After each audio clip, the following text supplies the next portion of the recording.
bem-vindos ao nosso canal do YouTube. Nós criamos esse canal aqui na CPFACE com o intuito de orientar, de ajudar e de aprender junto com os nossos amigos e os nossos pacientes.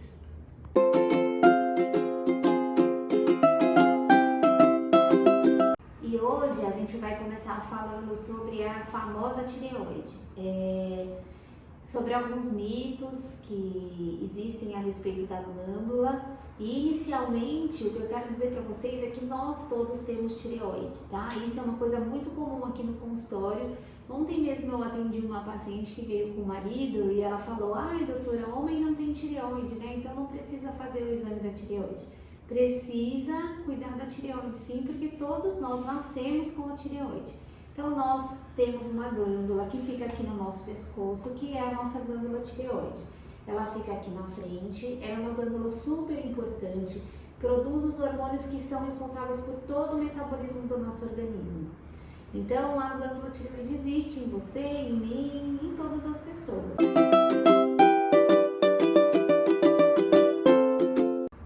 Então dessa forma, a glândula tireoide ela vai produzir hormônios que, de uma maneira geral, vão manter o nosso metabolismo funcionando de uma forma basal. Então, se você não tem nenhuma doença da tireoide, a sua tireoide não funciona demais, não funciona de menos, você não vai sentir nada mesmo. Então, a maioria dos pacientes não apresentam nenhum sintoma, nem lembram que a tireoide existe, porque está tudo funcionando de uma forma equilibrada no organismo do paciente.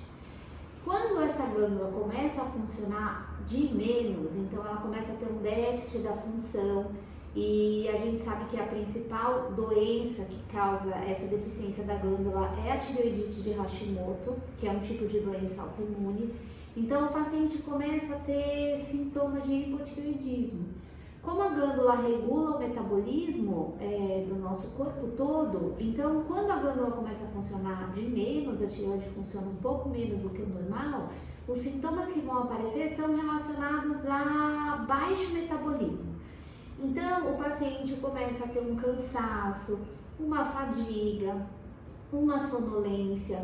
O paciente tem retenção hídrica, que muitas vezes é confundido com ganho de peso. Então, é um paciente que chega no consultório dizendo que está ganhando peso, quando na verdade ele está mesmo retendo líquido.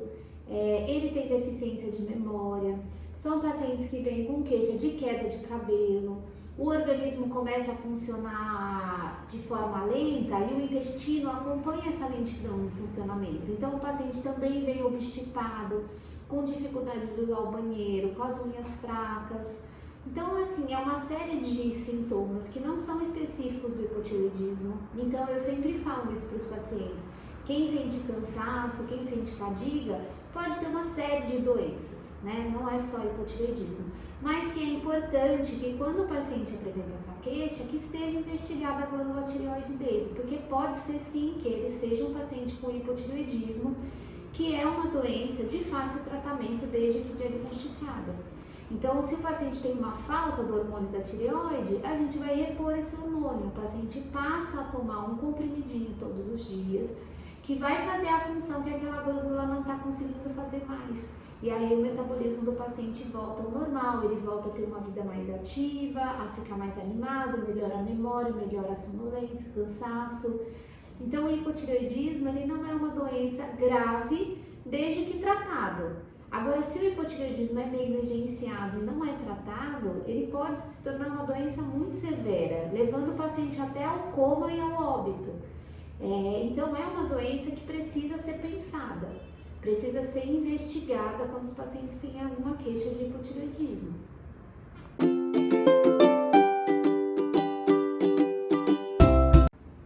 Então, o que é o hipertireoidismo, né? O hipertireoidismo, então, ele é o oposto disso tudo que ocorre quando a glândula funciona menos. Quando a glândula funciona demais e por causa de um nódulo produtor de hormônio, ou porque ela como um todo começa a produzir muito hormônio, o paciente começa a ter sintomas que são opostos desses que eu citei no hipotireoidismo. No hipertireoidismo, o metabolismo do paciente fica muito acelerado. Então o paciente se torna um paciente muito agitado, ele sente muito calor, ele tem ondas de calor. Ele é um paciente que tem até dificuldade de concentração, porque ele começa a ter um pensamento muito acelerado. Muitas vezes ele tem diarreia, porque o intestino dele funciona demais. Então é um paciente que tem episódios de diarreia. Ele costuma perder peso, porque o paciente acaba ficando muito acelerado e perde peso.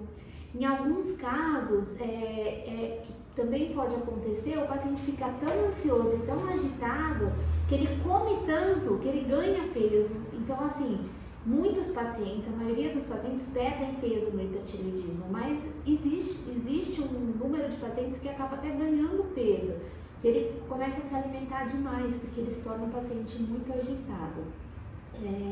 Então, assim, tudo que acontece no hipertireoidismo é o contrário do que ocorre no hipotireoidismo.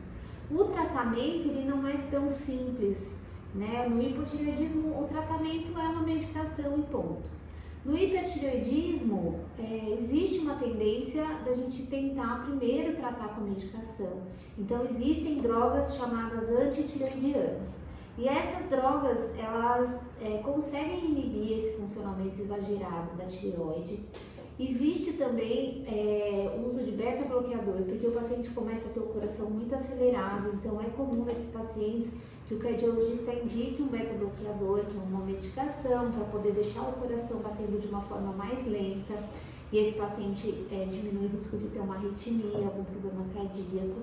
Então, esses são tratamentos que são usados por um período, esperando que aquela glândula tireoide entre em um recesso desse hiperfuncionamento e que o hipertireoidismo se resolva. Só que em alguns casos isso não acontece. Então, dependendo do tempo de evolução, dependendo do tamanho da glândula do paciente, lá na frente nós escolhemos um tratamento que pode ser definitivo, caso o paciente não tenha esse quadro de hipertireoidismo resolvido com a medicação. Então esse tratamento ele pode ser tanto uma cirurgia, essa cirurgia ela pode ser a retirada parcial de uma glândula que tenha um nódulo que está produzindo muito hormônio, ela pode ser a retirada total da glândula, caso a glândula esteja inteira produzindo hormônio demais. Ou ainda existe um tipo de tratamento não cirúrgico que é o uso do iodo radioativo. Então o paciente vai tomar uma dose de iodo que tem uma radiação, esse iodo vai se concentrar na glândula do paciente e vai destruir as células tireoidianas, resolvendo esse quadro de hipertireoidismo. Cada tratamento é específico para um tipo de paciente. Por exemplo, o paciente que tem uma glândula muito grande, não adianta ele fazer tratamento com iodo, então esse tratamento não vai ser adequado para ele. Uma outra coisa também que a gente leva em consideração para decidir o tratamento é se o paciente desenvolveu ou não uma patologia chamada exoftalmo. Então, o paciente que tem hipertireoidismo, uma característica muito importante dele é que muitas vezes ele chega aqui no consultório com aqueles olhinhos saltados. Então, é o paciente que tem exoftalmo. Quando esse paciente tem um exoftalmo muito importante, que já está até causando prejuízo da visão e tudo, pode ser que ele precise de um tratamento específico para isso. Mas se ele tiver um exoftalmo mais leve e tudo, isso vai se resolver depois do tratamento do hipertireoidismo, ou pelo menos vai melhorar muito. Mas é importante escolher o tratamento adequado. Então esses pacientes são preferencialmente operados, né, e não tratados com iodo, para evitar que ele tenha problemas com a visão no futuro. E de um modo geral é isso, o tratamento é um pouco mais complexo, ele é muito diferente de um paciente para o outro, ele difere muito de um tipo de causa do hipertireoidismo para o outro, e ele tem que ser individualizado para cada tipo de paciente.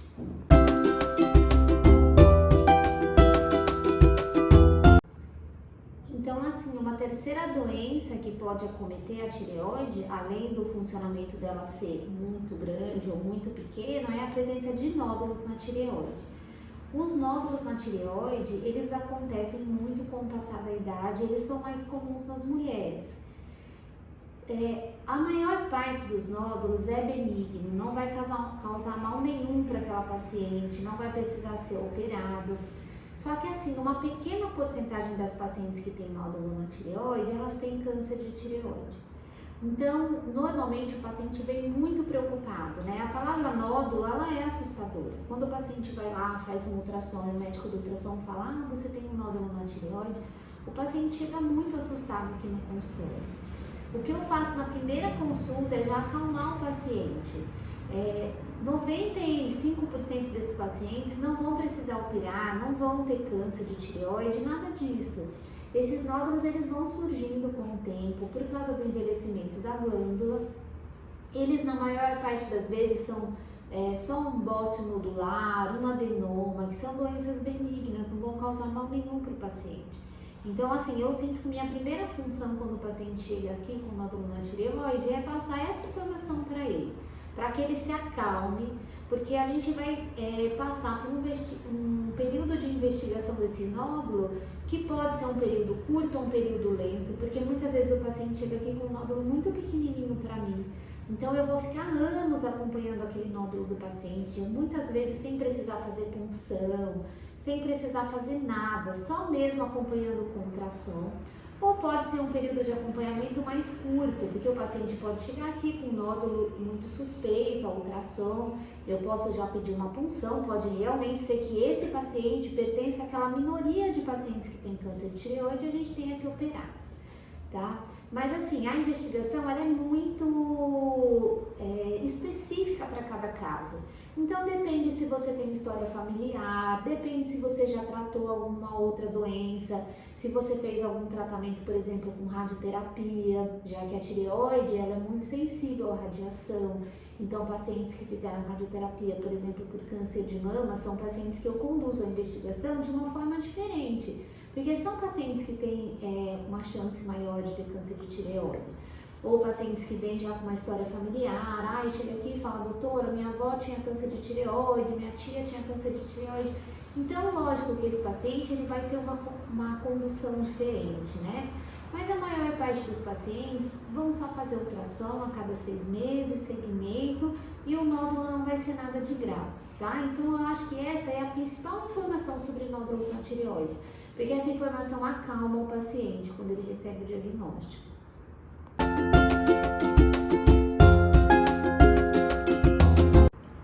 Então, uma minoria dos pacientes que chegam aqui no consultório com nódulos da tireoide, infelizmente, tem realmente câncer de tireoide, tá? E quais são os tipos de tumores que podem aparecer na tireoide? Na maior parte dos pacientes, o câncer de tireoide é chamado o tumor bem diferenciado. Então, os tumores bem diferenciados da tireoide, em geral, são o carcinoma papilífero e o carcinoma folicular. Esses dois tipos, né, principalmente o carcinoma papilífero, ele é o mais comum. E, assim, em geral, eles são carcinomas de agressividade baixa. Então, são tumores que permitem que a gente pense bem no tratamento, planeje bem o tratamento. O paciente tem tempo de fazer os exames pré-operatórios. Muitas vezes, pelo carcinoma ter esse comportamento de baixa agressividade, ele permite uma cirurgia parcial da tireoide em alguns casos. Então, quando não há sinal de extravasamento, não tem sinal de metástase, nem de nada disso, o câncer de tireoide pode ser tratado muitas vezes com uma cirurgia parcial, porque esses tumores são tumores chamados bem diferenciados. Agora, existem também, em alguns casos, tumores mais agressivos da tireoide, né? Dentro dos carcinomas papilíferos, a gente sabe que existem alguns tipos de tumores que se comportam de uma forma mais agressiva. Isso é explicado por um comportamento que é determinado por uma característica genética daquele nódulo, né? Que está na célula, no núcleo daquele nódulo. Muitas vezes a gente trata o paciente sem saber inicialmente qual vai ser o comportamento que aquele carcinoma vai ter. Então, a grande maioria dos pacientes são tratados com uma tireoidectomia parcial ou total, e dependendo do que a gente descobre no intraoperatório e depois no resultado da biópsia, a gente opta por fazer ou não tratamento com iodo radioativo, que é um tipo de tratamento complementar para o câncer de tireoide chamado radioiodoterapia.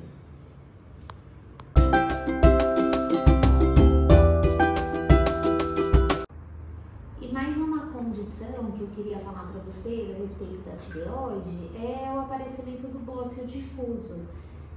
Antigamente o bócio difuso ele era muito comum, porque a gente tinha falta de iodo, né, no sal. Hoje em dia o sal é iodado, então os pacientes recebem uma quantidade ideal de sal, mas antigamente era muito comum, principalmente assim no interior, a gente via aqueles pacientes com aqueles bócios enormes, né? Hoje em dia, embora seja menos frequente, a gente ainda recebe no consultório pacientes com bócios difusos. Então, são pacientes que têm esse aumento da tireoide, que pode causar um desconforto, uma dificuldade na deglutição. A maior parte dos pacientes que vêm hoje com bócio tem o bócio nodular. Aquilo não é câncer, não é nada de grave, mas o aumento da tireoide, ele vai causando, além de uma disfunção estética. Então, às vezes o paciente chega e fala assim: doutora, não me incomoda, mas todo mundo pergunta o que eu tenho no pescoço. Então, muitas vezes o paciente ele nem tem assim esse problema com a deglutição, com a respiração, não tem sintomas, mas ele se incomoda porque as pessoas ficam olhando assim para o pescoço dele, falando: o que tem no seu pescoço? Olha, tem um caroço no seu pescoço. Então, isso também leva o paciente a procurar o cirurgião de cabeça e pescoço para fazer a cirurgia da tireoide. Muitas vezes nós operamos sim, porque aquilo está causando um problema estético, emocional para o paciente. Mas algumas vezes o problema ele é realmente na deglutição, na respiração. O paciente quando deita à noite, dependendo da posição que ele deitar, ele começa a ter um pouco de falta de ar. Então esses bócios muito volumosos, eles precisam de tratamento, tá? O tratamento também assim não é tão simples. Ele vai desde a cirurgia mesmo, que é a tireoidectomia, né, que pode ser parcial ou total. Às vezes o paciente tem um bócio só de um lado da tireoide, o outro lado tá bom, então a gente pode operar um lado só. Ou muitas vezes a gente pode fazer, dependendo da alteração estética que tiver, do tamanho do nódulo, hoje em dia um tratamento não cirúrgico. Hoje nós temos a possibilidade de fazer tratamento com ablação por radiofrequência.